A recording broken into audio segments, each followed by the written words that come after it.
Good evening, everyone. Go ahead. Good Good evening. evening. Good evening. Good evening. How are you all doing? Welcome to this month's meeting. The month of May, All Cancer Awareness Month. And so this evening we'll be focusing on nutrition and building better bodies. So we're going to get started in our meeting with our prayer. So if everybody can bow their heads. Heavenly Father, we ask for your guidance and wisdom as we gather today. May our hearts be open to listen and our minds be clear to communicate. Fill us with your grace, Lord God, and continue to remind us that all that we do for the Cancer Society and all that we accomplish is for the service of humanity. In your name we pray, amen. But for now, then we will ask Patrice Moxie to share any upcoming events and announcements, please. Hi, Patrice. Good day. Hi, good evening, everyone. Just to share some upcoming events for the month of May for the Cancer Society. We have the upcoming FIMS for North Andros on the 23rd of May. Also, we have the support group meeting on 28th, and that's at its usual time, 5:30 to 7 p.m. And we're hoping that everyone has gotten their tickets for the upcoming ball. And that is on the 30th, the annual Cancer Awareness Ball at Atlantis Ballroom, and that's on the 30th of May. So persons would have known that it moved from the 23rd, so it's now on the 30th of May. So we hope to see you all there. Oh, and someone who has a birthday that's coming up is a team member, Shaquille. His birthday's on the 23rd. Happy birthday to Shaquille. Yeah. Let him know I will be coming for my cake. I'll let him know. Yes, ma'am. Okay. That's it for me. Okay, just a reminder for everyone that the month that we are also celebrating our 50th anniversary this year as a society. And so we are looking to do some, I guess, extra celebrations throughout the course of the year. One of our initiatives is a 50 for 50. We're asking the public to donate $50 in celebration of 50 years, 50 or more, or multiples of 50, however you want to do it. We'll take 50,000. Miss Roberts will take 50 million. She'll take whatever you're given for that 50. Miss Roberts is on. She's our founder. So we're hoping to generate some additional funds through that initiative to help with our cancer expansion project, which is the expansion of our Cancer Caring Center. We've already kind of started some work on that, clearing the grounds and getting ready for the big shebang. So stay tuned for more updates on that. So if there are no other announcements, we can get ready for our speaker, who is Rebecca Strawn, a certified nutrition specialist and licensed nutritionist with a master's degree in nutrition and biomedicine. She is the founder of Be Nourish, a functional nutrition practice in the Bahamas, focused on helping individuals improve their health through evidence-based, personalized nutrition and lifestyle strategies. Rebecca also works alongside physicians at Family Medicine Center, supporting patients with diabetes, hormonal imbalances, digestive concerns, metabolic conditions, and overall wellness through practical and sustainable approaches to nutrition. So, on that note, over to you, Rebecca, and we are all ears. Thank you. Thank you so much. Good evening, everyone. Thank you guys for having me on today. I've been in the field I've been in the field in Nassau for about 3 years, and in total about 6 years. My history stems from I did some work in the US and in Germany as well as the UK. I gained most of my experience in the US, so relatively closer to home, and decided to move back in 2021, but then worked for a year remote and then decided to stay and work locally. So I'm grateful to be back home and to be able to help my fellow people. Today's talk is going to be on a variety of things, nutrition at the forefront and the focus, but we'll also touch on some fitness and other lifestyle strategies that can help to support cancer prevention or support you if you already have a diagnosis of cancer and are going through treatment. My style of presenting is a little different. I actually prefer a more conversational style of presenting. So feel free during this conversation to stop me at any time and ask questions. I'll also be asking you some questions and trying to prompt you to think a little bit, as I find that's much more effective on you taking away more from this talk than me just yapping at you in a presentation. Maybe you get some, maybe you don't. But if I stimulate you a little bit and have you think about certain things, then I find you get a lot more out of it. We'll also have a question and answer session at the end. But with that being said, let's get started.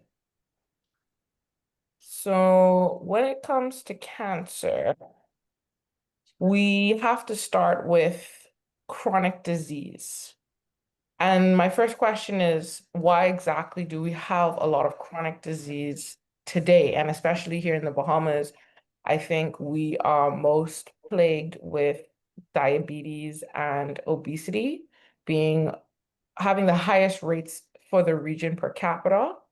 And we have to ask the question, why is that? Like, do you guys know, like, what is the culprit of this quote unquote term chronic disease, or our metabolic diseases like obesity, diabetes, heart disease, things like that? What's the culprit? I would say for me, two things, the way and what we eat, Mm-hmm. and that we don't move enough. Mm-hmm. Hmm. Any other answers? I was gonna say diet. I think we took on the American style. Everything is fried and so forth. And We don't big, a brown lot, it. big portions. Yes, exactly. Exactly. So that's it. We don't move enough.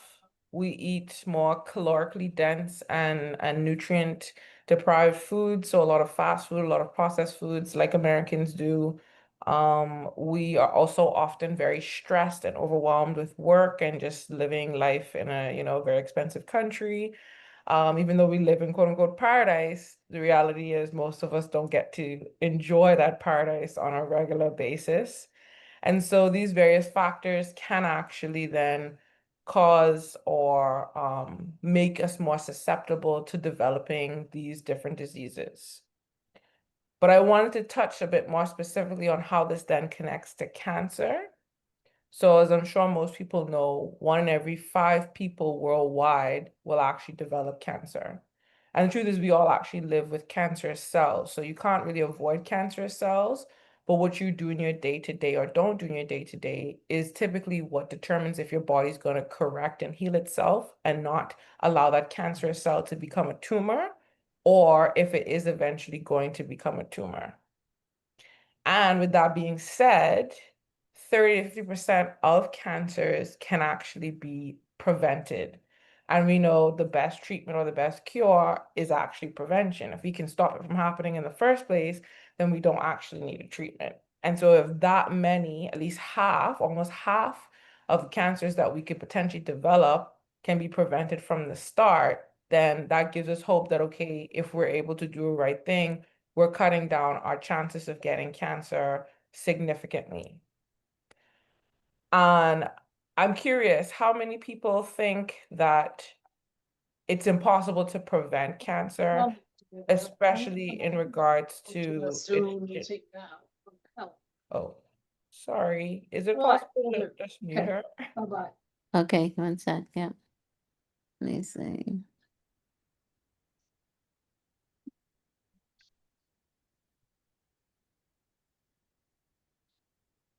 So I was gonna say, how many people have heard that it's impossible to prevent cancer because majority of it is genetic and it's just the luck of the draw. And if you, for example, carry the BRCA gene or some sort of other genetic predisposition, you're bound to get cancer no matter what you do. I'm sure a lot of people have heard that. Yes. How many people believe that? I mean, that's what we're hearing, and we're hearing that from, I think from a lot of the medical type folks, so we kind of have to believe it, I guess. Yeah, and there's definitely some basis to it. So genetics definitely do play a role, and they play a role in a lot of diseases, including things like metabolic diseases like diabetes and arthritis and hypertension and things like that. We say, oh, we have a family history or we're genetically predisposed or something of the nature. Same is the case for cancer. But actually, when we talk about cancer, only 5 to 10% of cancer cases are strongly hereditary, which means that the percentage in terms of you actually getting and developing cancer because you're a carrier of a gene is actually quite low, which means that there's actually more that you can do to prevent getting cancer in the first place just by regulating and modulating things you can control. So your diet and your lifestyle, which gives us a lot of good hope. That means, okay, even if we carry the BRCA gene, even if we carry all these things, okay, yes, we may be more susceptible to developing these cancers, but it's not a guarantee that we will, and we can actually do more to prevent it from happening or at least mitigate it from happening in the first place. Mhm. Does anyone have any questions based on this slide before I move forward?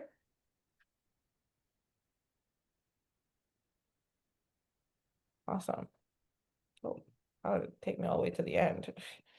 Yeah, we're gonna have a sneak peek of all my slides. All right. So the next question, I guess, then is if we know that cancer is only very minimally caused by genes and controlled by genes, then what factors can we do, or what things can we do, to essentially mitigate? Oh, sorry, I just happened to lose myself on my screen. Apologies. Where did I go? Can you guys still see my screen? Oh, there we go. Yes, yes, we Okay. can. Okay, perfect. So what things can we actually do to control or potentially mitigate getting cancer? I have some examples here, but maybe you guys want to mention something more specific or more intentional that I don't have on the screen. But I think we talked about earlier about portions. Yes. Um, So that definitely ties in with nutrition. mhm.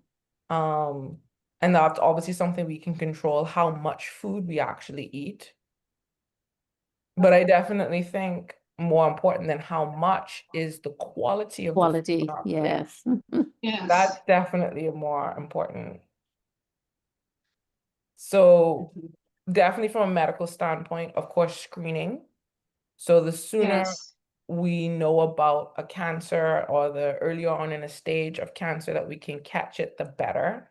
So of course we have, mammograms, we can test for the BRCA gene, we can test our prostate specific antigen, so the PSA levels in men for prostate cancer. There are other genetic markers that you can test in blood to determine whether or not you're at risk of other cancers, especially colon cancer. We can do colonoscopies, things like that. And those help to detect or determine if we have cancerous cells or masses developing at an earlier stage versus realizing, okay, we now have symptoms that could potentially be a large tumor that's causing these symptoms. When I talk about nutrition, and we'll talk a little bit more about that, like we said, portion sizes and quality, and really and truly, it is the quality of the food that matters more than the quantity, because you could still eat large amounts of food, but if you're not getting nutrient density to help heal the body or repair the DNA or repair the cells that have been damaged, then, you know, ultimately it doesn't matter how much food in terms of if you're big or small in regards to calories, if you don't have those nutrients and your body can't heal and repair itself. We'll also touch a little bit later on things like movement and how effective that can actually be at lowering factors like inflammation, helping to support detoxing and such, as well as then sleep and the importance of that for helping the body to heal and repair itself and clean itself out. But then, of course, we can talk about contributing factors like smoking and alcohol that are known to be very toxic to the body and very damaging to the body, and can essentially expedite and speed up the rate at which our cells become damaged and ultimately put our bodies at a higher risk for developing things like cancer. And I think the one big factor that most people underestimate that's connected not only to causing cancer, but to causing all of those chronic diseases is actually stress. And it's amazing how many patients I see that have even things like insulin resistance, prediabetes, diabetes, high cholesterol, being overweight, can't lose weight, metabolic issues, hormone issues.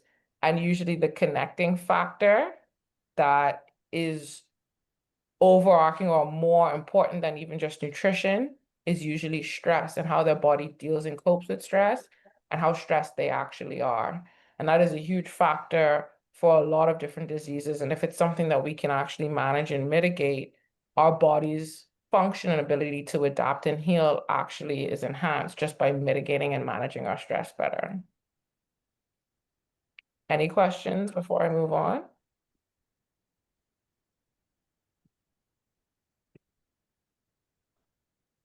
Okay.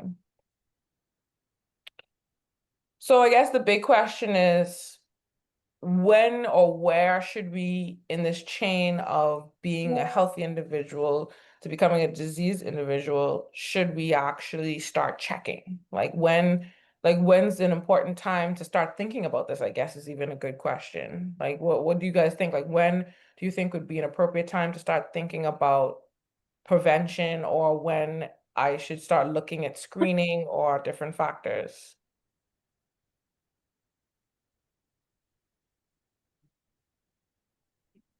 I think you have to start on those things at an early age, get into the habit of.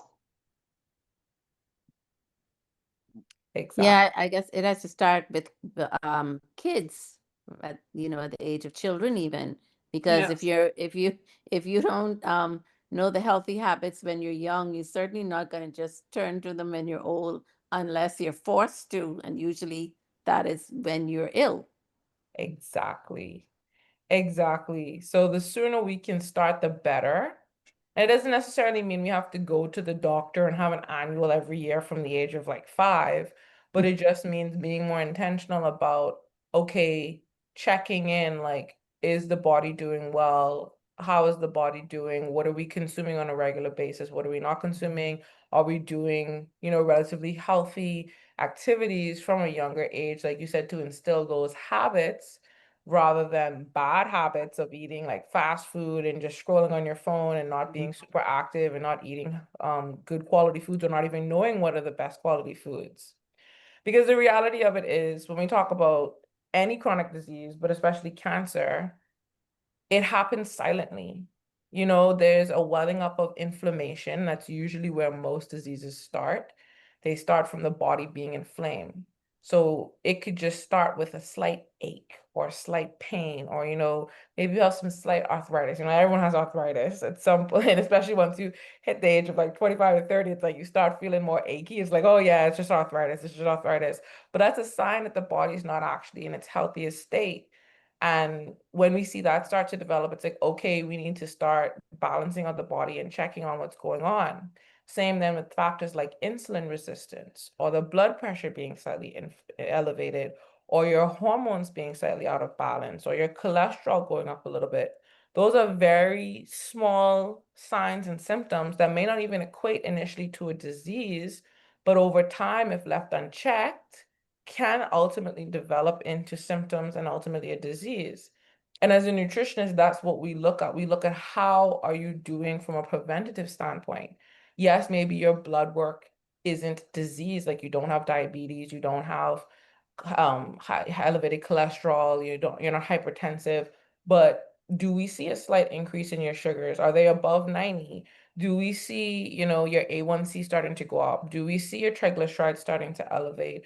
Are your kidneys function starting to decline a little bit? These are really small, minor factors, but they start to tell a story. And so it's better to look, especially if you're doing annuals already, or if you're not, you should be doing annuals. It's better to look at those from a preventative standpoint as opposed to just, okay, well, they're fine, they're not red, or they're not in a disease state, so I'm good.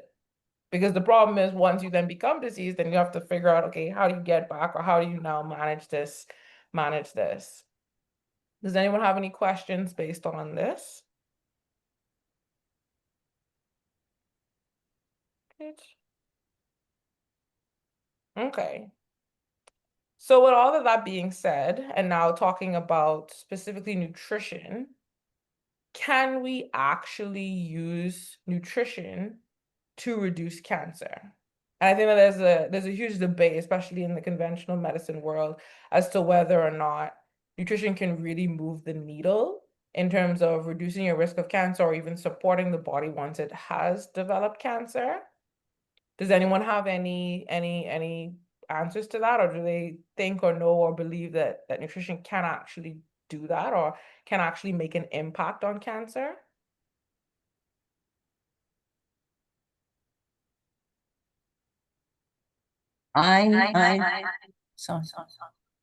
Sorry.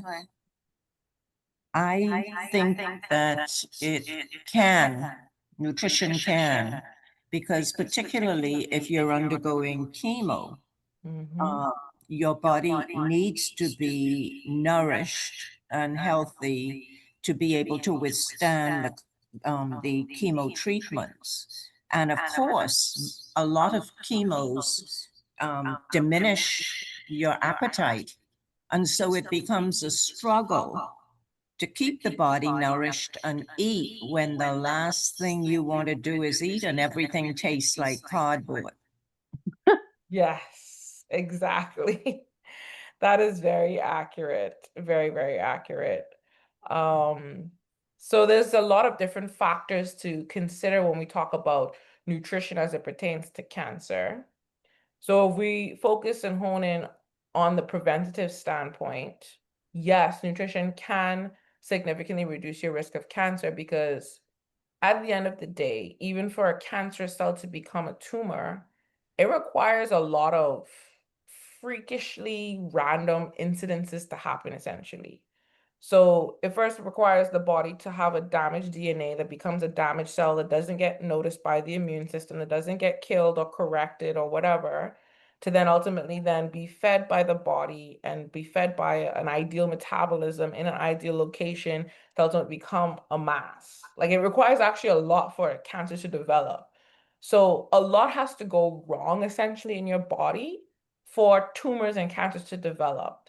And at every one of those stages, nutrition is very critical and essential for the body to do its job. And I would say even lifestyle as well to do its job and for the body to essentially find and root out that damaged cell, get rid of it, and not allow it to further grow.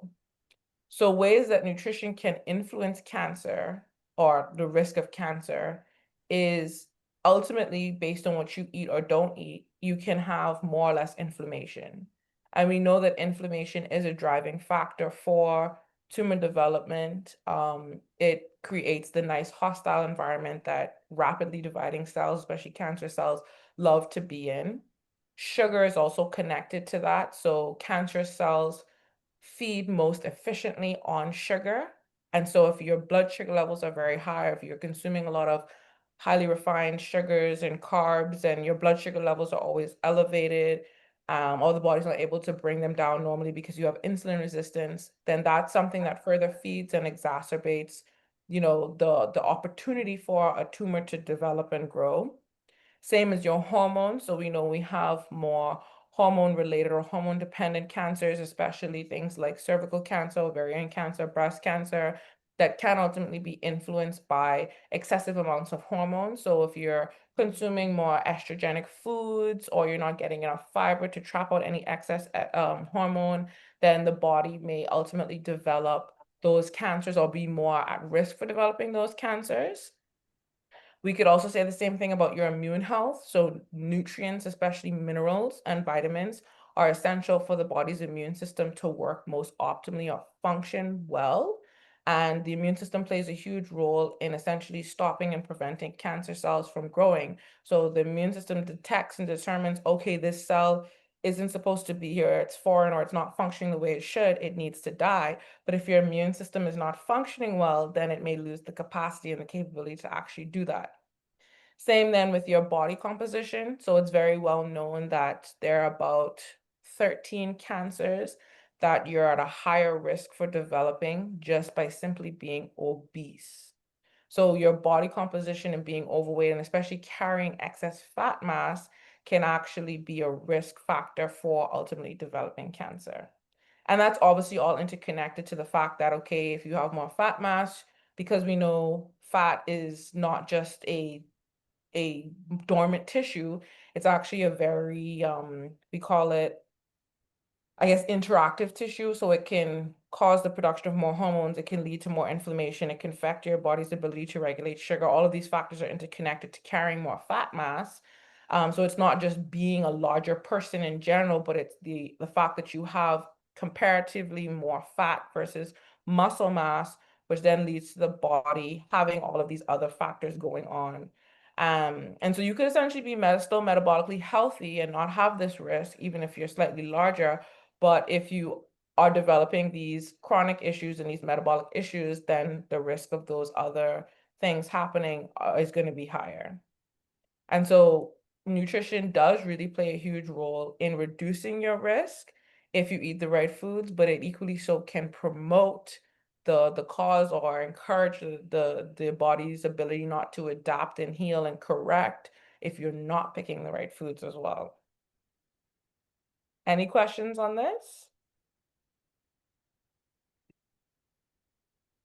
Okay.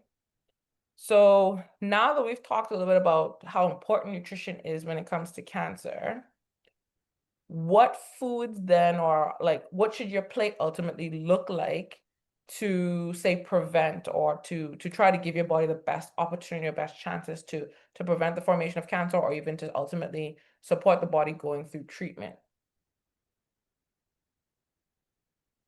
Any ideas? Eggs. Eggs are very nutrient dense, yes. Why are they so nutrient dense? Why would eggs be a good choice of food to have on your plate? Does anyone know? I think they have all the key vitamins. The They yolk, have a lot of good fat soluble vitamins. Yeah, that's true. and fats. Yes. Any other foods or food groups, I should say, even?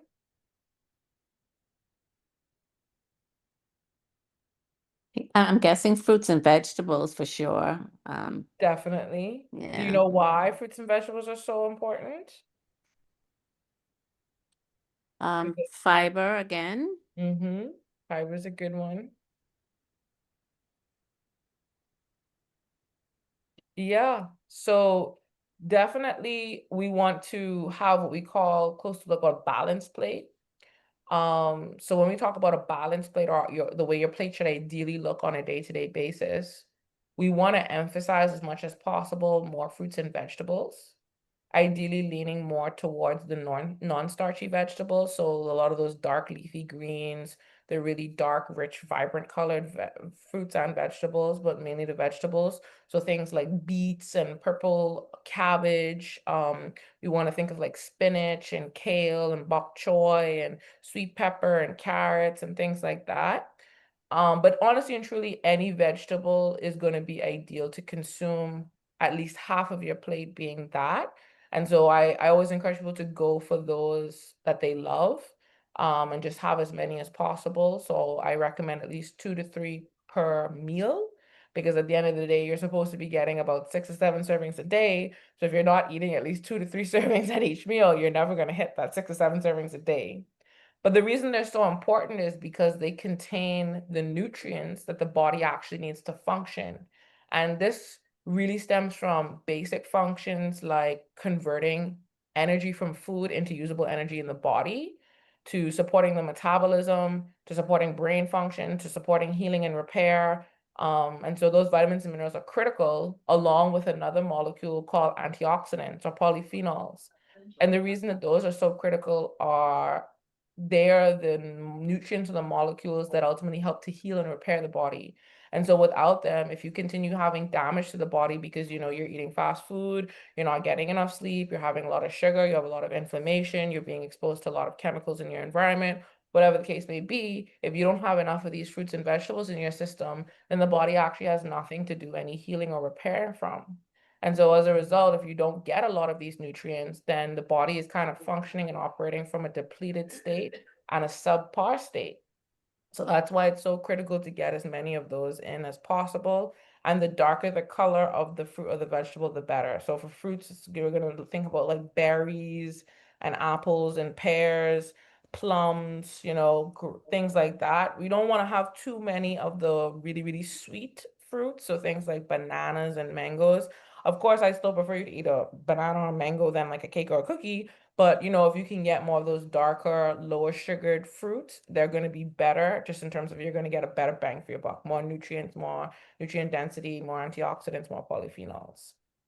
But we can't then forget the other 2 food groups, other 3 food groups, protein, carbs, and fats, because those are still very essential for nourishing our bodies. Now, when we talk about cancer prevention, we want to look more from a state of looking at protein, for example, in terms of consuming more lean proteins, just generally speaking, to reduce our inflammation load. So being cautious on the amounts of dairy and red meat and even seafood, so more shellfish food items that we consume, just because for a lot of persons, they can actually be very pro-inflammatory, so they can actually cause or induce a lot of inflammation in the body. We want to prioritize a lot more beans and fish, minimal amounts of chicken, unless it's organic chicken, just because of the hormone content in a lot of farm-raised chicken.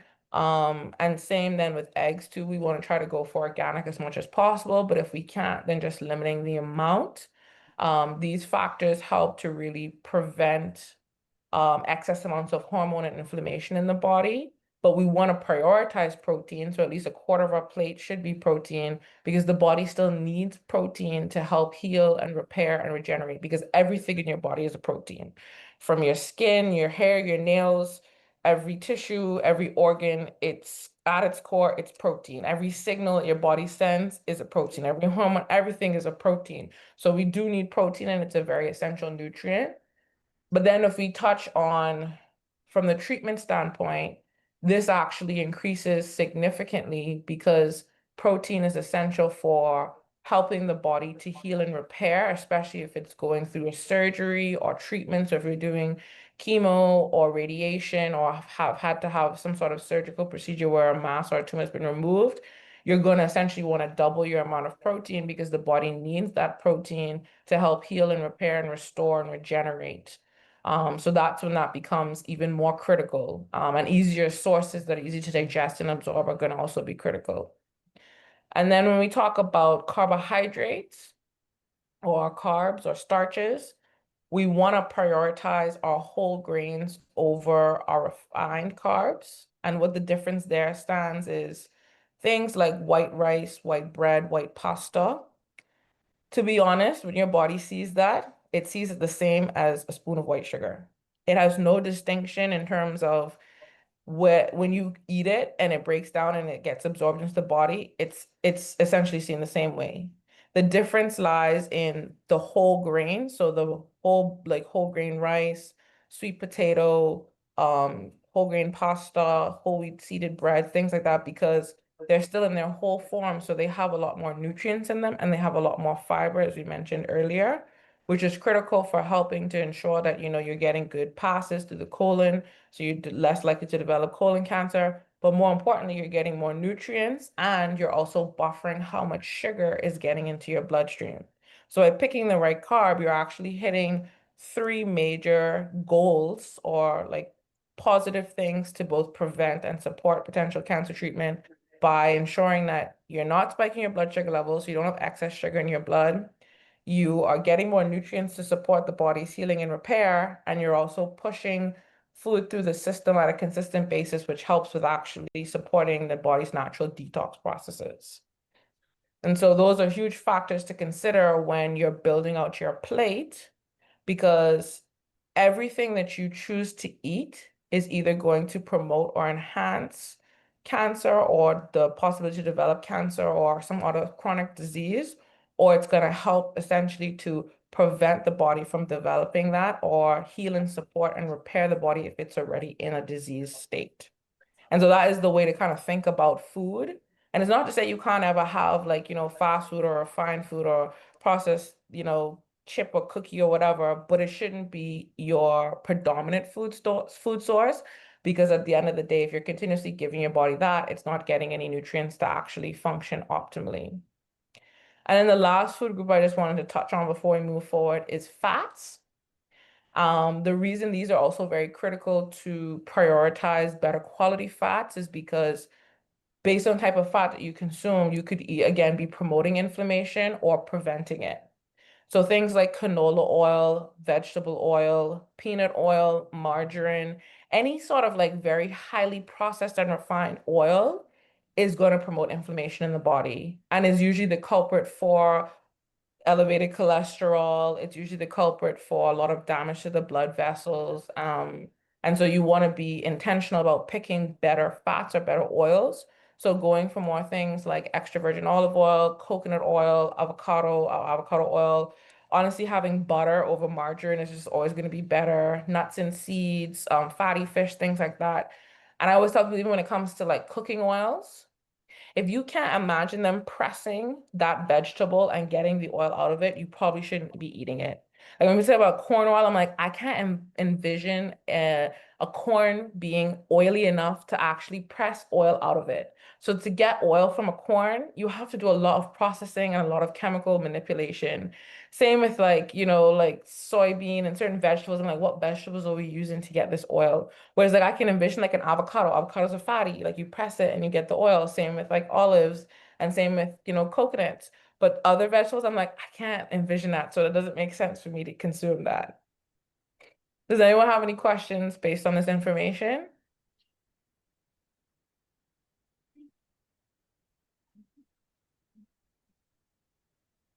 So, since you talked about corn, Mm-hmm. so a lot of times when people have options of vegetables, they have corn as an option. But sometimes people say corn is not a vegetable, and so where does corn fit in? So corn is one of the what I call a cusp vegetable. So it would actually be with carrots and even like things like sweet potatoes and things Yeah, like all of squash. those. Bang, they're all what we call starchy vegetables. And so they kind of lie on the line here of like starch and vegetable, because yes, they have a lot of good nutrients as other vegetables do, but they tend to also have a little bit more carbs and sugar in them than say like spinach or bok choy or sweet pepper. And so we do want to be mindful of that. And you can say the same thing about beans, for example. They kind of teeter between the line of protein and carbs because they give you both.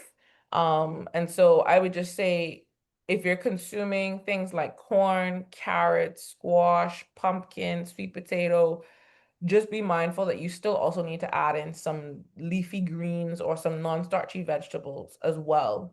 So don't just consider, okay, I've eaten corn and I've eaten carrots. That's my 2 vegetables there. And It's like- potatoes, yeah. and potatoes, exactly. It's like, oh, my 3 vegetables there. Like, but those kind of tip into the starches, so we need to add in some leafy greens too. So they're kind of they're my cusp vegetables, I call them. Okay. Camille had a hand up. Go ahead, Camille, you can ask your question. Hi, good evening, everyone. Question, I heard you, you said, about the weight. Okay, if you're, taking the treatment of the chemo and you're gaining weight, is something wrong with that one, or is Hmm. it, yeah, Well, mm-hmm. I guess you have to ask the question, why are you gaining weight? Yeah, Are because you at eating first, more? no, not really. At first I lose a lot of weight, then I'm starting to go like vegetables, eating my vegetables at my different my nuts and stuff. Balance off with sometime with my whole wheat and my brown rice or so on. And then I realized I'm start gaining weight. But I was saying to myself, is it good or is it bad? Which I said it to the oncologist, and she said, in a way it's not bad, and in a way it's not good. But as you said about the weight, so I would just want to ask you, what do you think of that? That yeah, but you're taking the treatment of the chemo, but at the same time you're gaining weight. Is So it? Mm-hmm. I would say it's one of those questions that's not easy. There's no yes or no, or it's good or it's bad. It's Okay. all relative. So we Oh. have three major questions we have to ask. One, are you gaining weight because you're over consuming something that you don't actually need? Two, No. where and how are you gaining this weight? Is it predominantly in your abdomen? So we have a distinction between subcutaneous fat and visceral fat. And all the, of course, then even muscle mass. So how are you gaining this weight? Like, is it predominantly, or is it fluid even? Because fluid is also a factor that can contribute to weight, on a Okay. scale. So we have to ask, okay, what is this weight gain? Is it fat, fluid, or muscle? And if it's fat, for example, what kind of fat is it?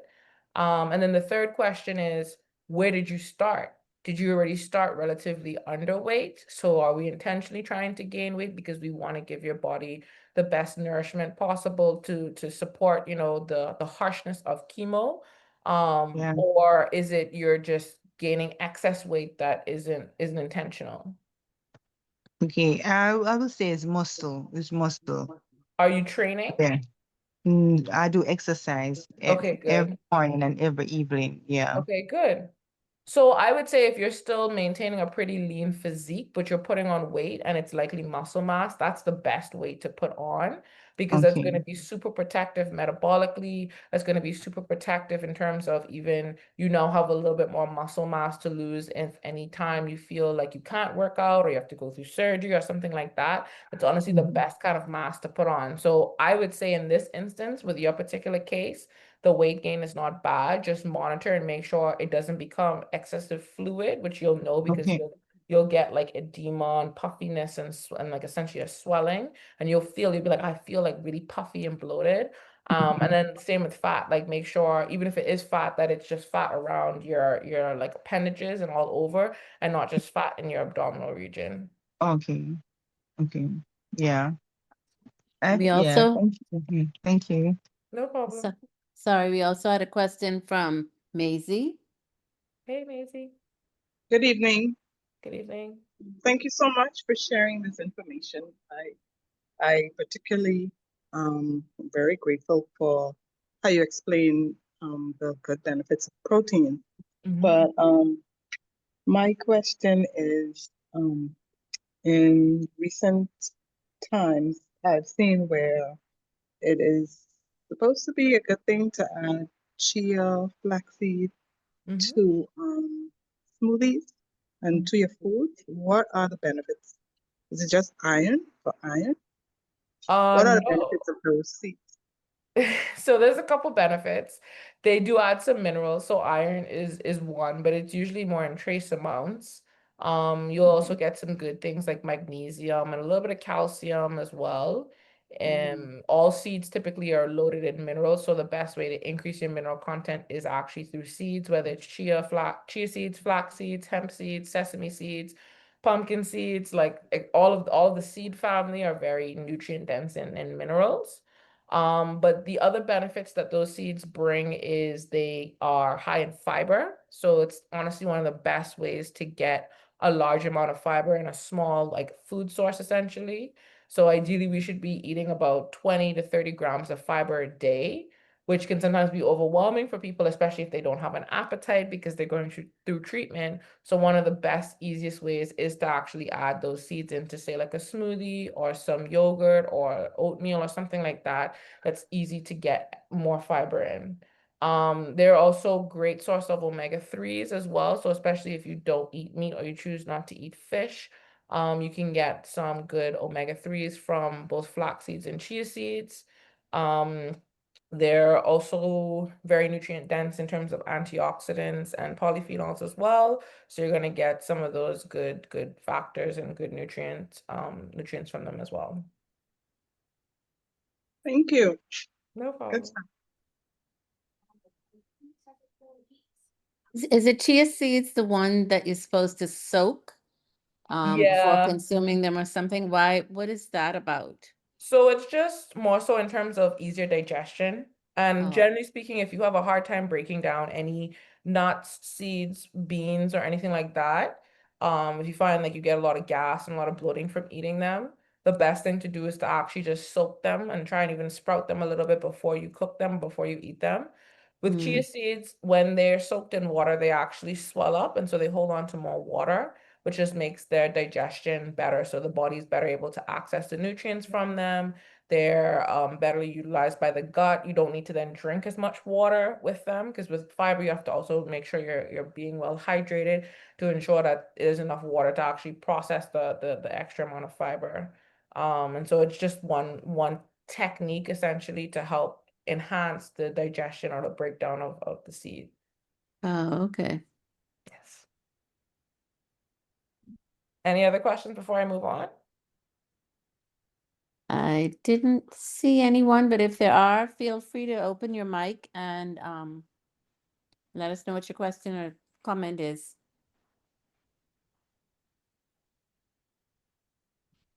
Awesome. Well, and there'll be time at the end too if you have a question that comes up after. So I think one of the most controversial topics, especially when it comes to cancer, is sugar Yeah. and whether or not sugar actually feeds cancer or not. And I would say, simply put, no, sugar itself does not actually like feed or cause cancer.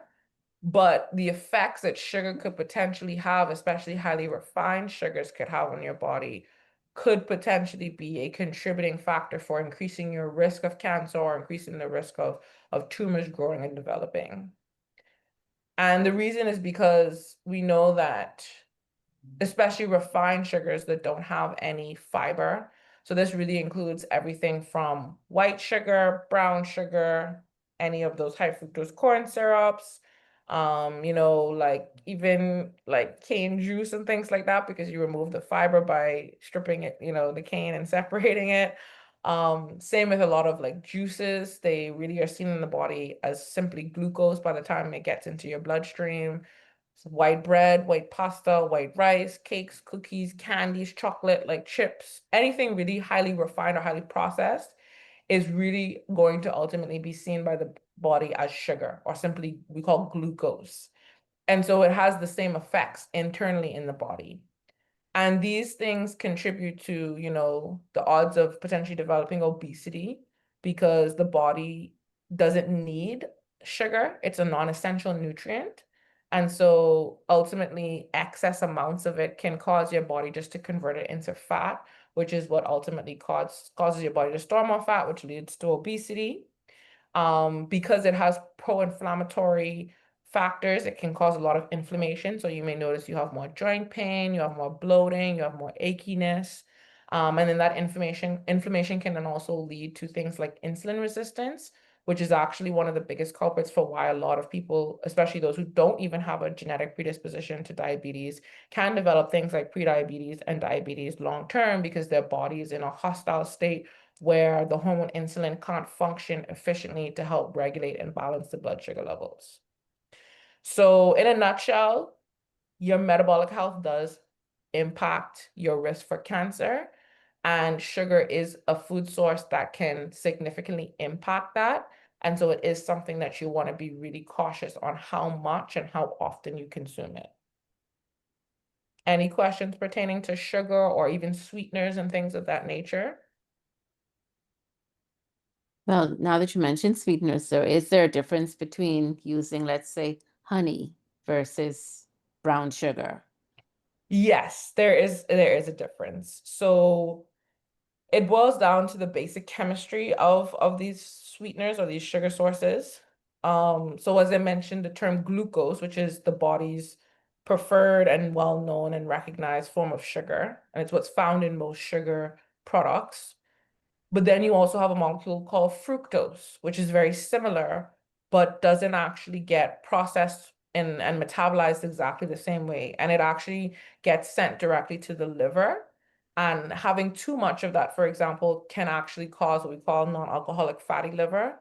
And so if you think high fructose corn syrups, if you think excessive amounts of juice and things like that, because fruit tend to have a bit more fructose than glucose. But fructose, again, is natural and it's okay to have in small amounts, but over consuming in excess amounts can actually put a strain on the liver and cause the liver to produce more fat and ultimately become fatty. So there is still a distinction. Things like honey have a little bit of both, but they actually tend to have more fructose. So again, if you consume like excess, so if you're consuming like, I don't know, like 10 to 20 tablespoons of honey a day, it is going to raise your blood sugar levels. It is probably going to lead to some inflammation, and it's probably going to put a little bit of stress on your liver. But if you're obviously consuming like 1 to 2 tablespoons, like a normal like amount, and not over consuming, you have like a little bit in your tea, maybe just a little bit on your yogurt or on your cereal or something, then it's okay. Same with fruit. Like if you're not consuming, I don't know, like 20 pieces of fruit or 10 pieces of fruit a day, but you're having 1 to 2 pieces of fruit a day, then the body can deal with that. It prefers that. It has a lot of good nutrients, a lot of good vitamins and minerals. Same can be said for things like agave, and maple syrup, and those are actually the better forms of sweeteners to use. So if you want to still have something with some sweetness, honey, maple syrup, and agave are going to be your better options. If you are diabetic or struggling with regulating your blood sugar levels, you can look at natural sweeteners that don't have any impact on the blood sugar levels, like stevia or monk fruit. As much as possible, I would stay away from the things like Splenda and Equal, as those are the sucralose and the aspartame, and they've had some research recently come out to show that they can be more pro-inflammatory. They can actually cause insulin resistance. They can cause a lot of damage to the gut. And so I would just be cautious consuming them. And even I tell people, if you're going to consume like those diet sodas and drinks and sugar-free drinks and food, consume them the same way you would drink like a regular soda. Like don't do it every day. Like have it as a treat. Mhm. So Melissa had put in the chat, a lot of processed foods has fructose. And what are your thoughts on monk fruit? Yes. So I'm okay with monk fruit. I mean, What I is still monk fruit, please? Oh, sorry. So monk fruit is a natural sweetener that comes Oh, from a nut called the monk mm, fruit. So how stevia comes from a leaf, we have the monk fruit now that comes from a nut. And so it's a slightly better source of sweetener. But I still tell people, generally speaking, be cautious having anything.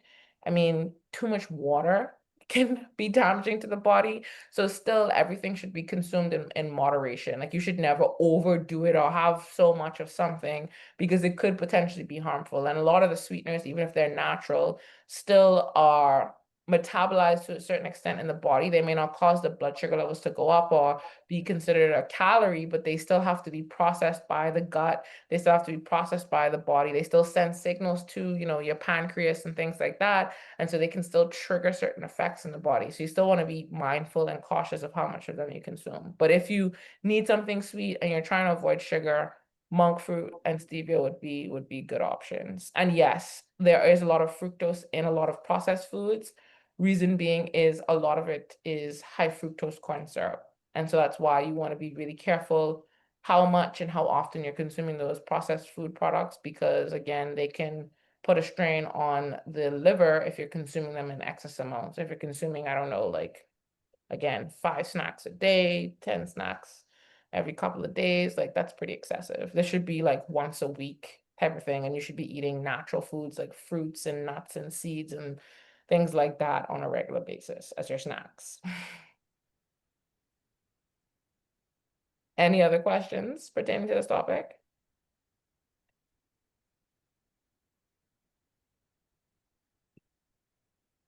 Okay. So I'm sure people are now wondering, is there like an ideal diet or the best diet to follow for cancer prevention or even cancer treatment? Simply put, no, there is no one perfect or ideal diet that is going to be the best fit for you. But based on all of the major diets that have had good success in helping to support persons with cancer or prevent cancer from happening, or have been seen in regions where cancer rates are very low, we can say that there's a general theme to what and how those diets are set up and what and how those people eat. So I think the best or most like moderate slash ideal way of eating is more of like the Mediterranean style. But of course you would want to kind of adapt it to your culture and your food, because if you don't like feta cheese or olives, like why would I force you to eat feta cheese and olives? But like generally speaking, you want to consume high fiber foods. So that's going to be whole foods or as close to the natural form as possible, as minimally refined and processed as possible. So think like, brown rice versus white rice. Think whole grain pasta, or just like having more like sweet potatoes and cassava and plantain and things like that, versus like cassava flour and having more beans and peas.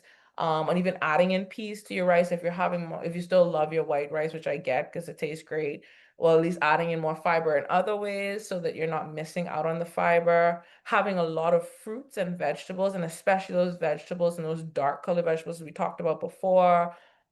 Consuming the healthy fats over the highly refined and processed fats. Getting good amounts of protein in there too, and from good clean sources, ideally more organic or locally grown or locally sourced, like especially things like fish. And if you can find someone here that has chickens and eggs and things like that, they're going to be so much better for you. And so if you kind of follow this framework and structure, I tell people the best way to eat is as natural and as package free as possible. And I know we live in a country where that is difficult because it's expensive. But I encourage you to go to like farmers markets or farms and, try to get more of those, because one, the food is going to be more nutrient dense because it's been picked closer to home. It hasn't spent 3 weeks on a boat since it's been picked. It's literally coming to you right out the ground or right off a tree. So it's going to have more nutrient density. It's also going to be more likely to be organic, or at least have fewer chemicals sprayed or put on it than food from abroad, unless you're buying organic, which is even more expensive. And also it supports our local agriculture, which is something we need more and more of. Sorry, did someone have a question? No, I think I just said for sure to something you said. Yeah, definitely. Are there any questions based on this information? Or does anyone have diets that they want to know whether they're good or not to follow, or they've been following and aren't sure?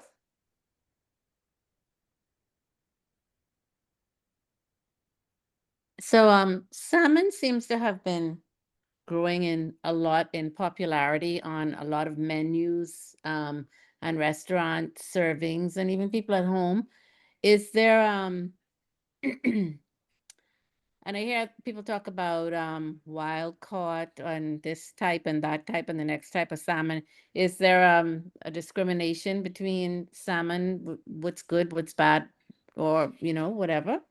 Definitely. So yes, salmon has been gaining popularity, and the reason is because naturally speaking, salmon is very high in what we call omega-3s and very low in omega-6s. And the distinction is omega-3s have more of the anti-inflammatory properties. They're really good fats. They're really supportive for your nerves and your neurotransmitters and communication and bringing down inflammation. Whereas the omega-6s tend to be more pro-inflammatory, and we find more of them in those highly refined oils. And so yes, salmon is a great source of healthy fat and obviously protein too. So you kind of get you're hitting two birds with one stone there. But you do want to be cautious on the quality of the meat. Reason being, whatever an animal eats will dictate the health or the nutrient density of its meat or of its fats or whatever the case may be.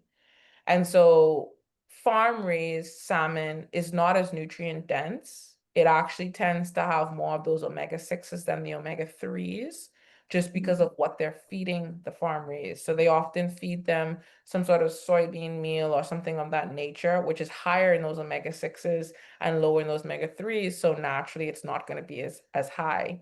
The risk you also run of consuming more farm raised salmon is that they tend to use a lot of antibiotics because there's a lot of bacterial infections and things like that because the fish are packed in such small areas, and so the transmission of diseases is really high.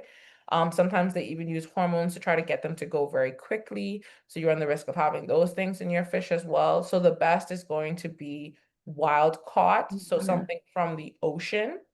Now, the risk with wild caught is heavy metals, but I still think personally for the nutrient benefits, and if my body's getting those nutrients and it can naturally detox those heavy metals out because it's well nourished, I think the risk outweigh, like the benefits outweigh the risk there. But salmon is not the only way to get in good healthy fats. You can consume things like sardines, mackerel, our local fish, so hogfish, snapper, grouper, like they're very nutrient dense as well, and they're going to give you a lot of good protein. You can also get good omega-3s from them, and tuna and mahi-mahi and things like that. So there's other ways to get those nutrients in. It doesn't have to be salmon, but if you're going to go for salmon, try to go for the higher quality cuts of salmon. So I say have it more like a treat, spend more money, splurge a little bit just because your body's going to benefit better from it than going for the really cheap frozen farm raised version. And support local, eat more local fish. Yeah.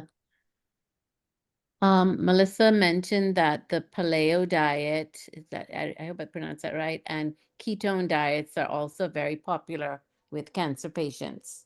Yes, they are. So yeah, paleo or how you want to pronounce it. I Yeah. don't know. I'm definitely not the pronunciation queen here. I butcher all the words. But paleo and keto are very popular. Reason being is they tend to be naturally very low in carbs, generally speaking. And so you're by default cutting out carbs and the potential for sugar. The paleo is very clean too in terms of it'll have more like sweet potato and things like that are, and like vegetables, starchy vegetables are the allowed carbs. And so naturally your sugar levels are much lower, and it's thought to be that the inflammation levels will be lower. I wouldn't say that they're for everyone, but they can be an effective tool or diet plan to follow, especially if you're dealing with a pretty aggressive cancer or you're dealing with a lot of insulin resistance and you just can't bring your sugars down, even just eating, those high fiber grains, or you have issues with grains. So there's a lot of persons who have gut issues, and the grains and carbs and starches are actually more irritating. And so paleo and keto have been proven to be better in that regard for allowing the body to get more nutrient dense, low inflammatory foods into the system for nourishment, to support healing, to support treatment. And of course, like we said, having that low carb, low starch diet can also be very helpful for supporting diminishing the growth of the cancer because it's not being fed by sugar or starches and glucose. And so as a result, it's almost like quote unquote starving the cancer or supporting the death of the cancer. So they can be very supportive. I would just be careful, especially with keto. There's definitely healthy versions of keto and not so healthy versions of keto. So definitely make sure you're still getting in some good antioxidants if you're doing keto, or you're supplementing at least with some good vital minerals, especially like the B vitamins and things like that. Because if you're doing just a lot of dairy and a lot of fat and a lot of red meat, then you may be missing out on certain nutrients that are going to be critical. Paleo tends to be a lot better, and it's a little bit better balanced than the keto, but they both have had a really effective case on the body, just depending on how they're used and what types of food exactly are consumed on them.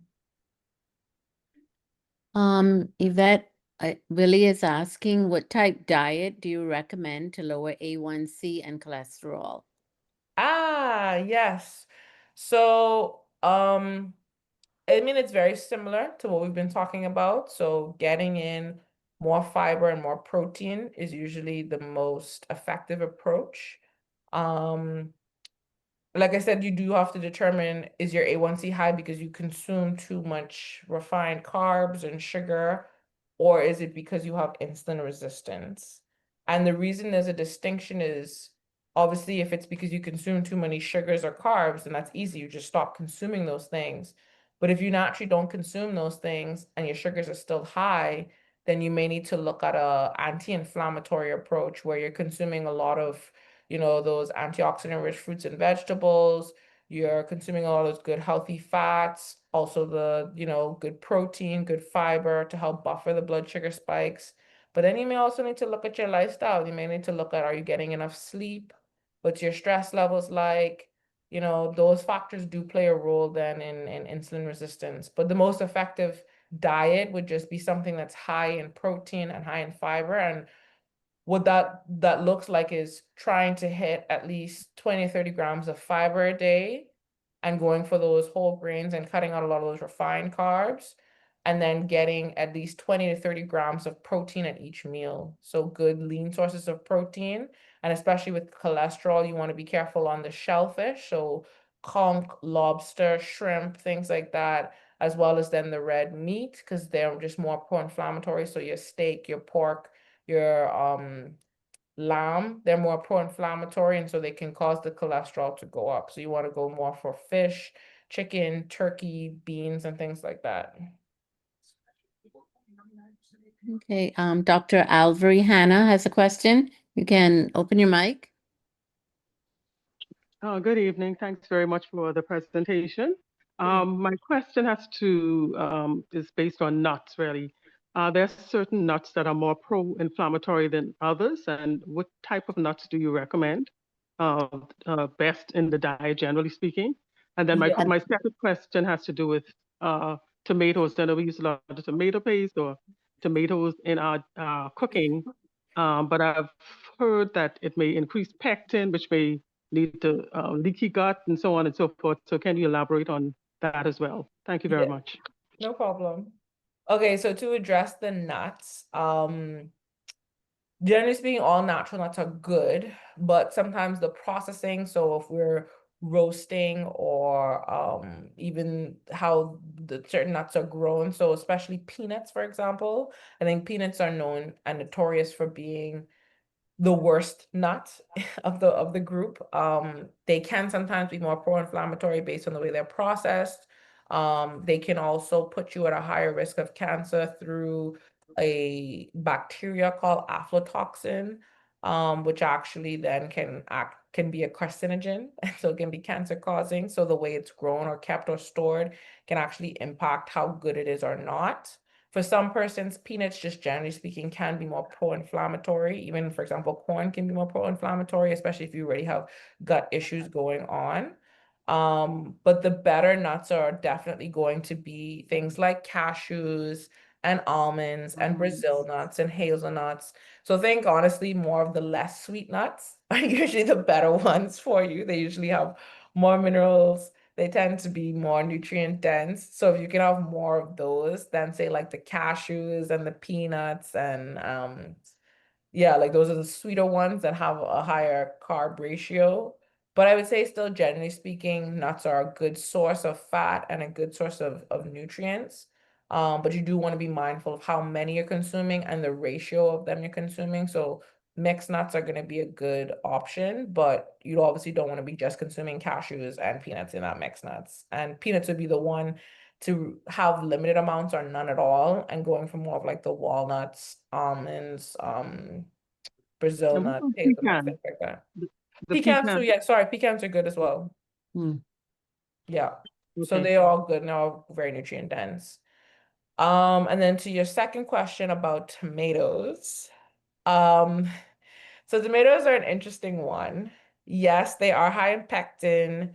They do also fall into the category of vegetables called nightshades, which in some persons can actually be very pro-inflammatory, especially if they already have existing issues with their gut or inflammation. So I find in a lot of my patients with lupus or rheumatoid arthritis.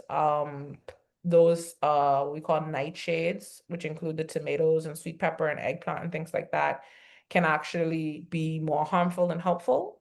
So when it comes to tomatoes, we say, and I mean, generally speaking, with food, you kind of have to determine what works well for your body and what doesn't. And even when it comes to things like leaky gut typically comes about through an accumulation of events. It's not just solely food triggered.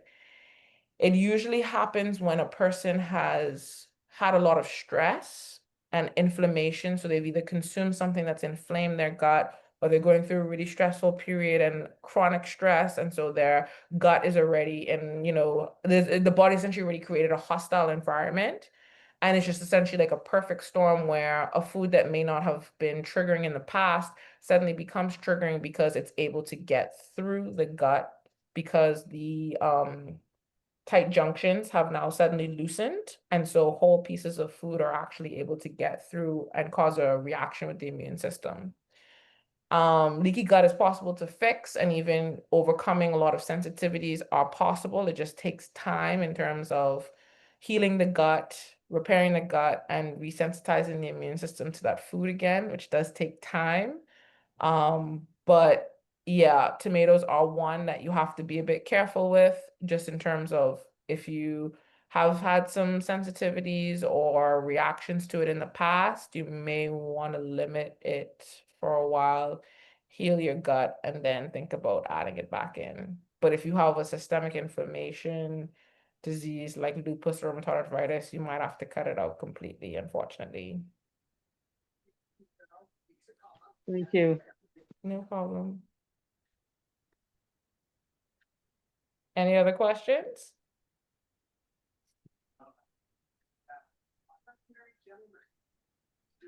If not, I just wanted to touch on a couple other lifestyle factors that can actually affect the way your body functions and the risk of cancer and other chronic and metabolic-based diseases. So I think when it comes to exercise, we're very well versed in understanding the benefits of exercise for cardiovascular health, obviously weight loss and things of that nature. But does anyone know what benefits exercise brings to, say, something like cancer or cancer prevention? I mean, the answer's right there. But yeah, so cancer can be supported with exercise. That's why I loved hearing from one of the ladies earlier that she was actually putting on muscle mass even though she was going through chemo, because she was incorporating more physical activity.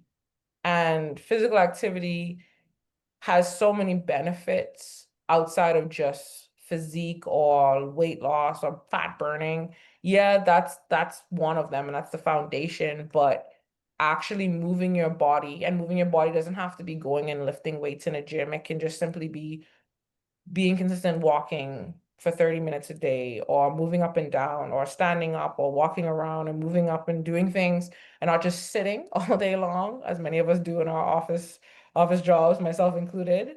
And the benefits of it are that it can lower inflammation. So simply just by moving and being more physically active, your body naturally has less inflammation, which is why it's very helpful and supportive for persons who have arthritis, because it actually lowers your inflammation.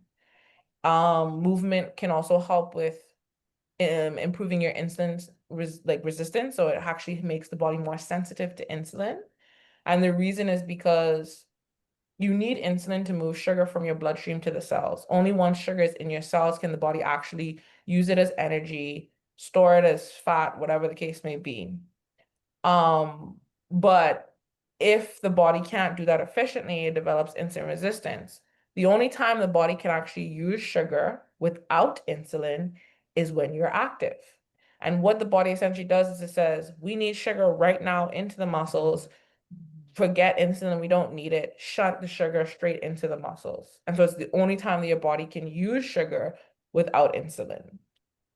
Exercise also helps to support the immune function. So it actually helps to bring out more of those natural killer cells, more T cells and B cells, which actually helps you to recover from diseases and even like colds and flus and things like that faster.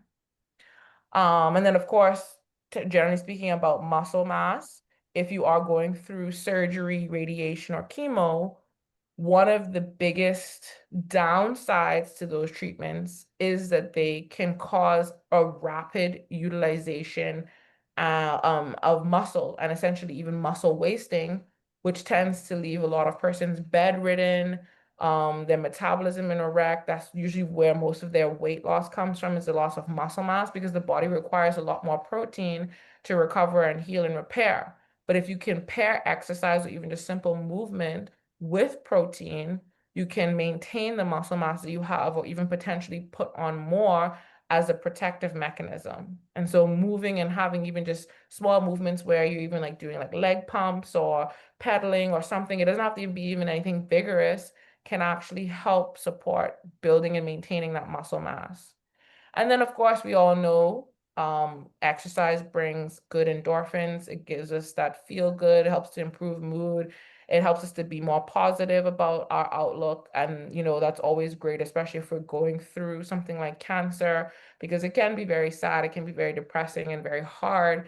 And so any feel goods and improvement into our mental state can always be a benefit. And we know the brain and the mind controls a lot of our outcomes. And so if we can enhance our mood and enhance the way we feel or think or feel about something, then our long-term state and outlook is going to always be improved.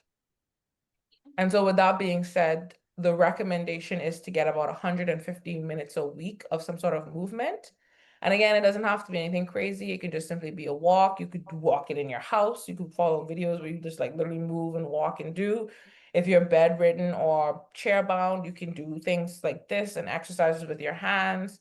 You can get some bands, you can get some little weights. You could just simply even do body weight things like push-ups and squats and things like that, or even a plank. All of those things help to contribute to movement and supporting your muscles and your body's health. Any questions pertaining to exercise or movement?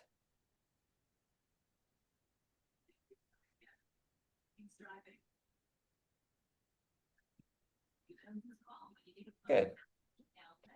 And we touched a little bit on stress and sleep prior, but I just wanted to go into a little bit more detail. How many people believe or realize that stress and sleep can actually affect their health or even affect their outcome in terms of cancer, whether they get cancer or not, how well treatment works, and even just other metabolic related issues? Sure. Yeah, I think finally this topic is being brought about more, and we're starting to acknowledge these factors as important factors outside of just nutrition and medication and things like that, and, you know, like clinical treatments. So stress, for example, is very impactful on all inflammatory or metabolic related diseases. And I would classify cancer in that as well. Reason being is when you're stressed, and stress is a normal thing, it's a normal function the body has to go through, it causes your cortisol levels to rise. And cortisol, again, is a natural hormone that your body needs to be awake and alert. But if it's spiking at times when it's not needed or surging higher than it should be, it then triggers adrenaline and norepinephrine, which triggers the fight or flight response, which again are all natural responses the body expects to go through these. But when we're constantly in that state of being stressed, it can cause the body to be in a constant state of elevation. And whenever the body goes through that, it actually depresses other functions in the body. So for example, having elevated cortisol can actually tell the metabolism to slow down. So because you don't need to be processing or digesting food if you have to fight a lion or run away from something or do something, like that's what the body is thinking is going on. And so as a result, the metabolism actually slows and you don't process or digest food as efficiently. And that's why you may find when you're stressed, you don't feel as hungry, your stomach feels on edge. You may find you have like acid reflux or bloating or gas. And you're like, what did I eat different? What did I do different? Like, I don't understand. But it's because stress and the stress hormones are causing the body to actually downplay that process.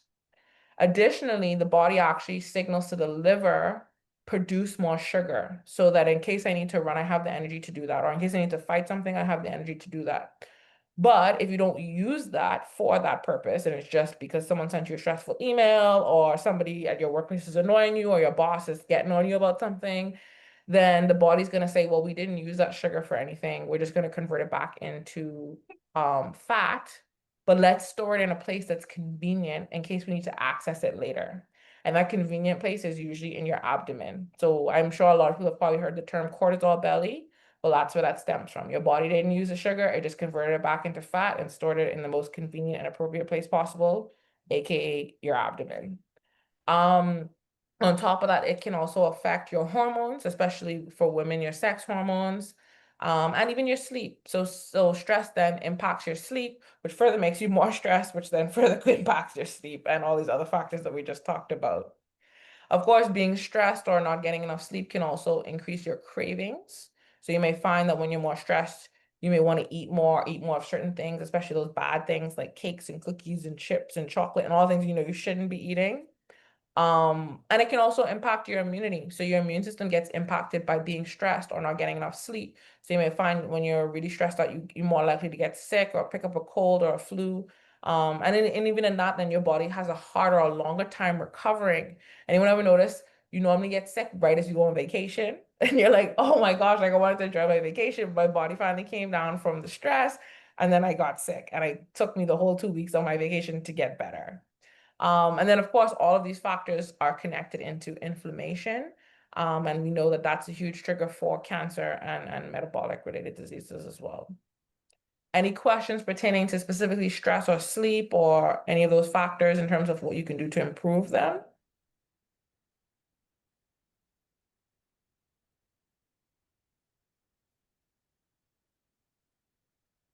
We all sleep 8 to 10 hours a night and we're perfectly not ever stressed.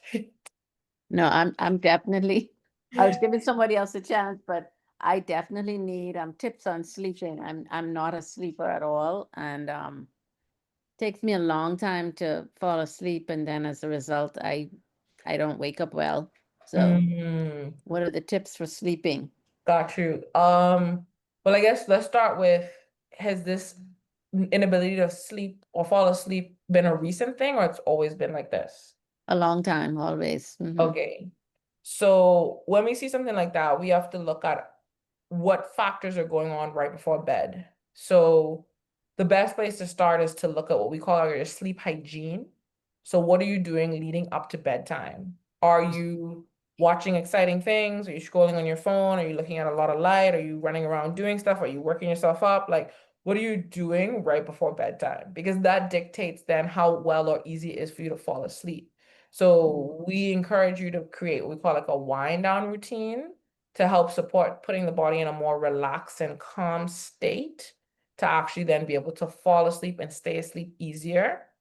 It's also known that exposure to light, especially blue light, can trigger the body thinking that it should be the daytime because your body runs on something called the circadian rhythm or your biological clock.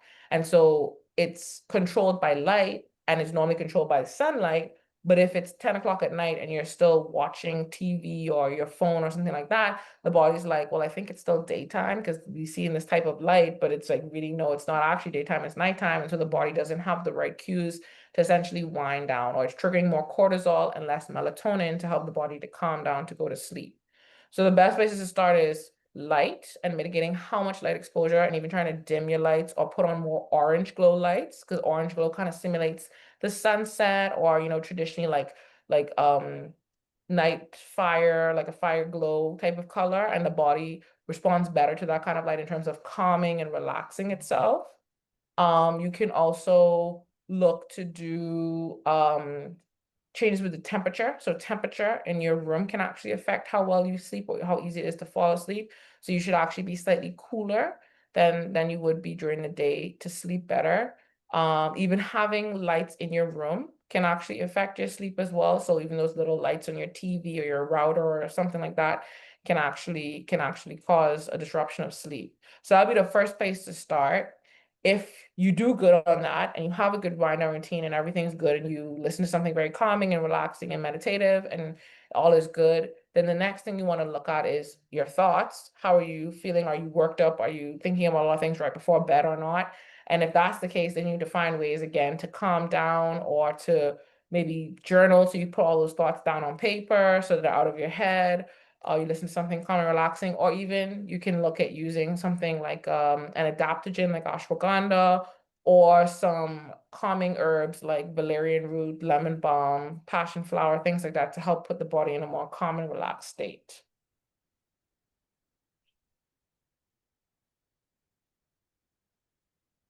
Any other questions pertaining to sleep or stress?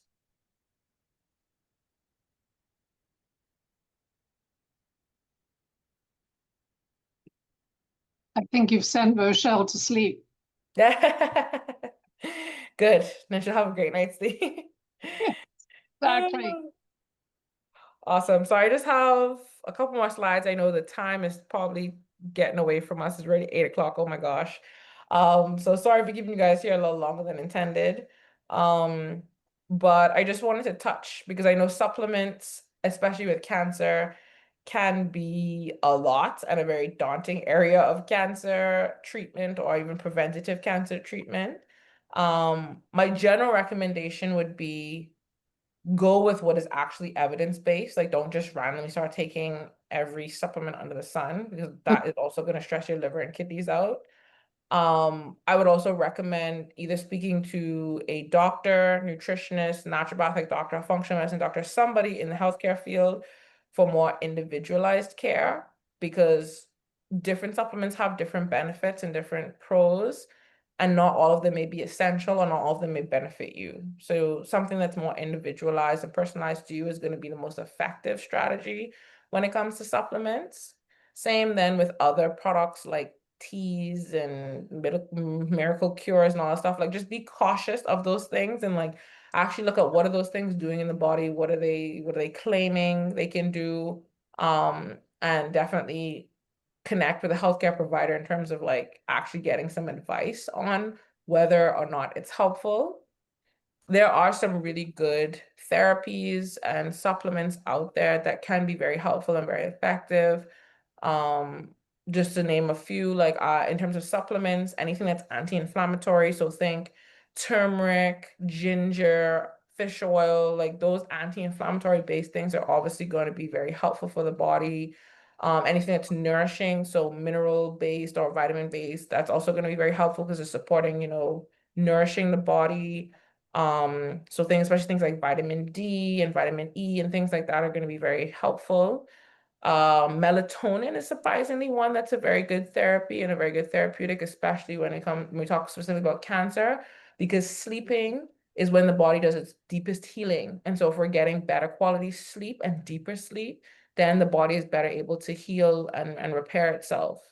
And then my favorite topic that I didn't put on the slide, but one that has shown some really good promising results in regards to, I guess, a therapeutic would actually be fasting. And that includes anything from intermittent fasting to longer, like water only fast, to juice fast, to things like that. But again, you want to be careful because not all of those things are useful and helpful. And you want to go with something that it has some evidence behind it and backing it. And it's not just like, oh, I did this thing and cured myself of cancer. And it's like, did you? But I can say for sure there's a lot of good evidence pertaining to water only fasting. There's actually a clinic in California that does medically supervised water only fast. And they've done so much research to show the support and benefit of even it in helping to enhance chemotherapy and radiation therapy and being a supportive therapy for that. And so these are things to look into, but ensure, like I said, that it is evidence-based and it's not just someone being like, oh, I did this thing this one time and it worked for me.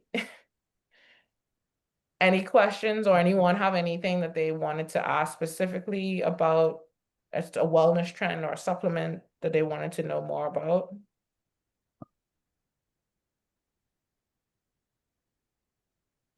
Hi, what are your thoughts on probiotics? Yes, probiotics are also great. Yes, probiotics are also great. One of the things that I recommend, especially with cancer, is to avoid anything that has a lot of inflammation. So things like probiotics, The thing with probiotics too, though, is there's so many and there's so many Yes. strains. How to decide which one to take, man. Yeah, so they're definitely helpful. They have a place. They're very useful. Your gut is very much connected to your brain and the rest of your body. So like your gut microbiome, or the bacteria that live in your gut, can affect everything from your metabolism to your brain health to mood to energy, etc., even your immune system. And so they do play a critical role in prevention and also, excuse me, supporting treatment. And of course, even having a healthy gut will be critical for absorbing nutrients for treatment and recovery. And so, yes, taking probiotics is good, but you will have to, again, either get advice from a healthcare provider or do your research in terms of which strain of bacteria is going to be helpful for the thing that you want to achieve. And more importantly, not just the probiotic, but what we call the prebiotic, which is the food that feeds the good bacteria, because the probiotic is the bacteria itself or the strain of bacteria itself.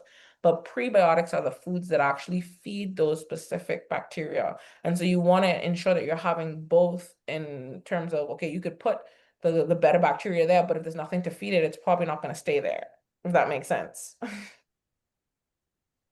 Yes, thank you. No problem. Any other questions? Go ahead, Melissa. I have a comment as we're talking about supplements, and I think that person should also, when you're purchasing supplements, read the label as well, because not all supplements are created equal, Yes. and a lot of them actually have fillers. Yeah. And if you're reading the supplements and you don't understand like what it is or what it can potentially do to your body, like just put the words in Google and, you know, to literally see what it is that is in the supplements. Yes, exactly. And that is critical because those fillers can be harmful, especially if you already if you're already, you know, your body's already impacted because you're going through treatment or you're in a disease state, especially if you have gut issues. And so you do want to be careful. And going for higher quality supplements is always worthwhile. So I tell people the simpler, the cleaner the ingredients, the better. But of course, cost effective wise, the cheaper supplements, they usually put other things in there, unfortunately. What are your thoughts on like the bush medicine, like the Cersei and the moringa and the soursop, aloe? Yeah, So- I mean that's very, very popular in our community here, and we often hear, cancer patients, you know, while they're doing their treatment, you know, we drink these 16 ounces of moringa tea. Yes. So I'm actually a huge proponent of bush medicine. I love bush medicine. You do still have to be careful because even though it is natural, most of these plants do still have medicinal properties. So yes, they may not be at the strength of a pill or a medication. They still contain ingredients and components that can have effects on the body, which is why I love them. But if you're taking other things and other supplements and other medication, you just got to be cautious to make sure that it's not all interacting and counter interacting one another. But I definitely think things like moringa tea and soursop, especially, are probably the better studied. I think that's the unfortunate reality of a lot of our local bush medicine is that not every plant has been thoroughly studied or studied well. But for the ones that have, I think there's a lot of good properties and benefits to taking them, and especially if you don't mind drinking them as a tea on a consistent basis. Now to say that that's the cure-all, hard to say, but I think in combination and they can be very supportive. So especially moringa is loaded with, again, minerals and antioxidants, so it's going to support inflammation. It's going to help with nourishing the body. So even persons who have like low iron or low calcium and things like that, like drinking those kind of teas is going to be super helpful to help support nourishing the body. So I'm a big proponent, but like again, I said, just still be cautious because Cersei, for example, is very cleansing. So there's only so much cleansing that your body is going to need or can take, especially if you're in a disease state. So you don't want to be depleting yourself drinking Cersei every day. And I've had patients who have consumed a lot of bush tea in terms of like several cups a day, and especially a lot of those bitter ones that are typically more cleansing.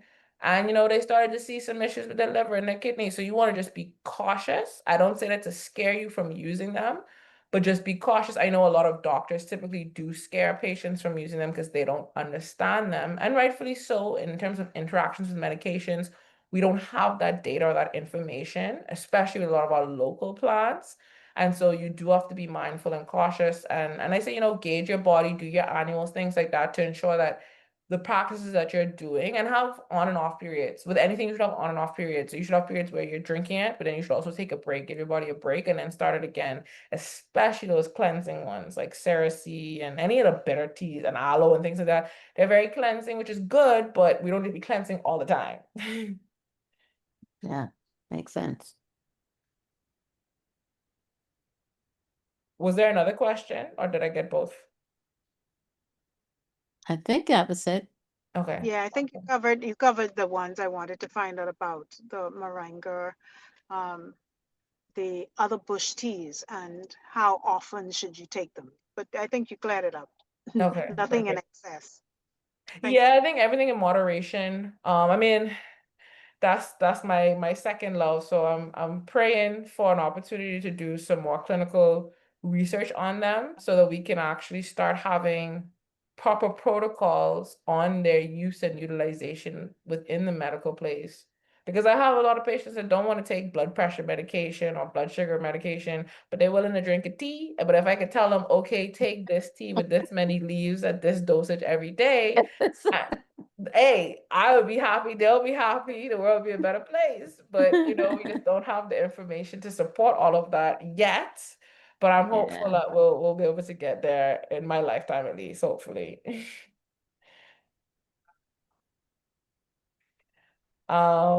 there are no more questions pertaining to supplements, I just wanted to kind of do a little quick sum up, especially focusing on persons who are going through cancer treatment currently, or are recovering from some form of treatment, whether it's chemo, radiation, some sort of hormone therapy, or even immunotherapy. Because all of those things do still take a toll on the body, regardless of the type of therapy it is, because it's still modulating or affecting or impacting the body. And so some things to really be mindful of when it comes to nutrition is definitely a protein. So that's usually one that most people, like I said, need about double. So I think in terms of what we recommend for generally eating protein a day would be, we calculate it based on your weight. So we say you need about 0.8 to 1 gram of protein per kilogram of body weight.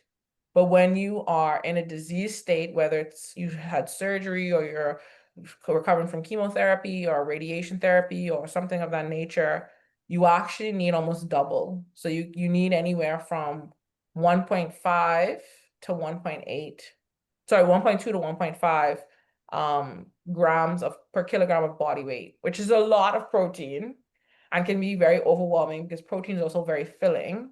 And so some of the best, easiest ways to get it would be like in soups and broths, and you can even add in like a very clean protein powder. So either some sort of plant-based protein powder like pea protein, or if you don't have any issues with dairy, a very clean whey isolate protein is going to be the best. And when I say clean, really something that has very minimal ingredients. So we talked about in supplements, there being a lot of fillers. The protein powders and stuff typically have a lot of fillers. So if you can get one that doesn't have a lot of those gums and fillers and, again, ingredients you can't pronounce, try to stay away from them. Like personally, I use a very clean pea protein that is literally just pea protein. There's no sweetener, there's no gums. It's just pea protein powder, unflavored, and then I add things to it to my taste profile. So I'll add it to a smoothie, or I'll add a little bit of organic cocoa powder with a little bit of honey if I want like a chocolate version, or a little bit of vanilla and some honey or something to make a vanilla version. And I just drink it like that because I find it's just, I know what's in it. I know what the sweetener is. I know what the flavor is. I'm not guessing.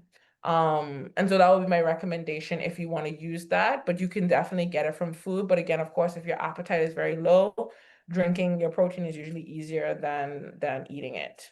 Hydration is also going to be super important, but I want to mention specifically, hydration does not just mean water. And a lot of people assume that, oh, well, I need to drink more water. That may not necessarily be the case, because water is supposed to naturally have minerals in it. A lot of our bottled water doesn't. And so if you're only drinking purified water, you may not be getting sufficient minerals to actually hold on or retain the water. So you may still find you're dehydrated. You may find that, you're peeing a lot, and it's not actually helping you. And so you may need to add in like a mineral water. It's a bit expensive, but that's the best way, or some sort of spring water. Or you can mineralize your water by adding a natural salt with maybe a little bit of lemon or a little bit of fruit juice. You can do coconut water, which is nature's best electrolyte and the best way to get in those minerals. You can obviously eat more fruits and vegetables because that's a way to then hydrate through eating versus having to just strictly drink. You obviously, like we mentioned before, want to focus on your strength. So maintaining some sort of movement to help maintain good muscle mass and bone density to ensure that your body is not losing that at a rapid rate. Of course, anyone going through any sort of harsh medical condition, especially cancer, definitely is going to need support. So having, loved ones around you, letting them help you is going to be critical because your body's in a depleted state. You need that help, you need that support. You can't do it all on your own. And then of course, rest. And rest is, yes, sleep, but of course, rest can just be simply doing things that you enjoy, going to the beach, going somewhere calming and relaxing. It doesn't just have to be sleep, but sleep is very critical, especially getting deep restorative sleep. So getting and having that sleep between the window of 2 a.m. and 4 a.m. is going to be the most critical time period to be sleeping. And if you're missing that window, then you definitely want to work on improving your sleep hygiene or maybe taking something to help support your body sleeping through the night. And then personalized care. So in all of this, there is no one size fits all. There is no general protocol that everybody can follow if they have cancer or have had a treatment for cancer. You need something more customized and personalized if you really want to get the best bang for your buck or you really want to have the best turnout. And I would definitely encourage persons who have gone through chemo and radiation to be really keen on nourishing and replenishing your body post-chemo. Especially chemotherapy. It's a very effective treatment, but it's a very harsh treatment on the body. And oftentimes, persons unfortunately get cancer again, not because of their diet, but because they never properly recovered from the chemo. Their body was already in a depleted state from the chemotherapy because it kills a lot of rapidly dividing cells. And as a result, they never really recovered, or it still left a lot of damage that the body was never able to really recover from. And so you want to make sure, you're getting the chemo out of your body once the cancer cells have died. You're replenishing and rebuilding and restoring your body as well. Any other questions from me?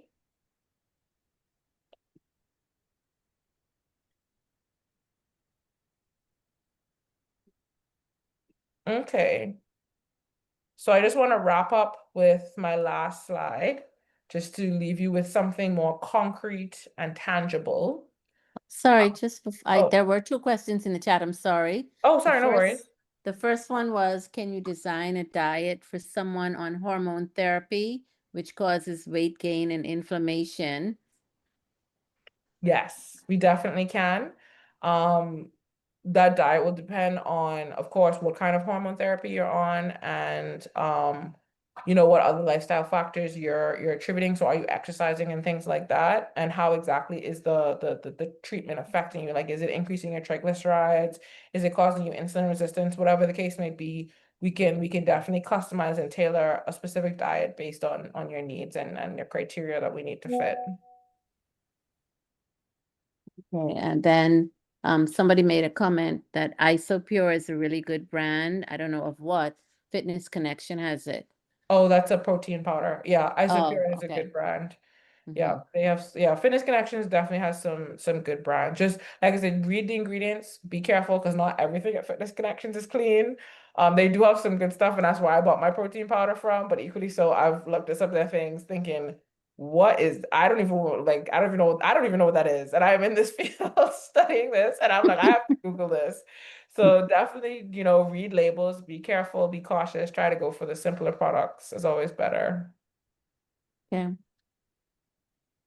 Awesome. Any other questions?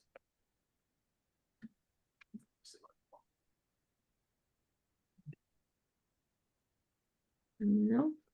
Okay. So like I said, I wanted to leave you with something tangible. because I know we talked about a lot of things today, and it can be very overwhelming to try to figure out, how do I begin? Where do I begin? How do I even implement anything that could be possibly effective at improving or enhancing my life, or preventing my risk of cancer, or helping me to recover from cancer treatment, or whatever the case may be.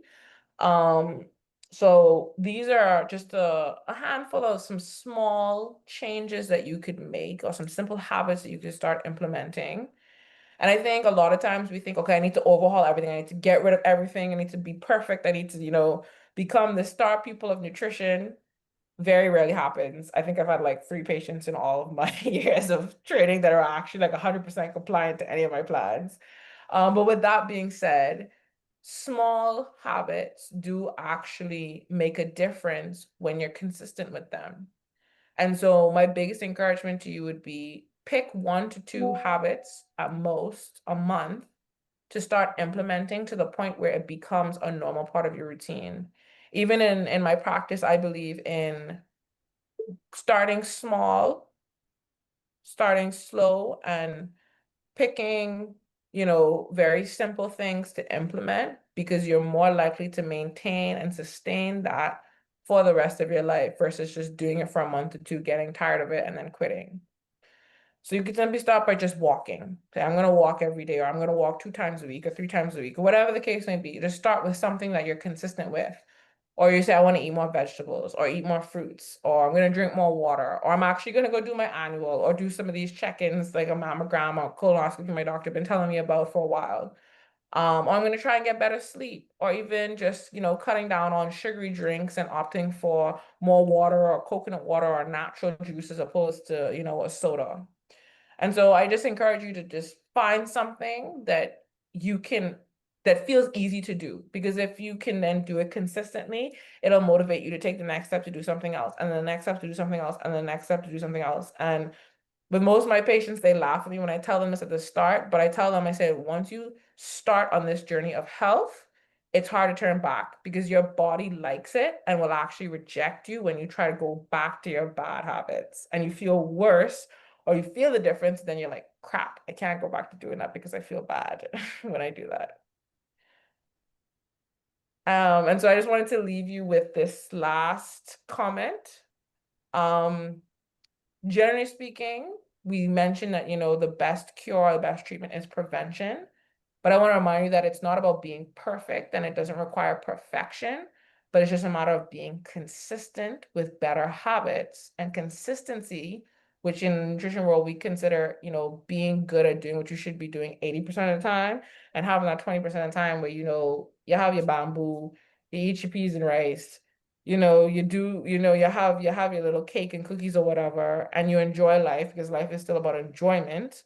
But 80% of the time you're eating clean, you're exercising, and you're picking all the right things. So that's the end of my presentation. If you guys have any other questions for me, please feel free to ask them now.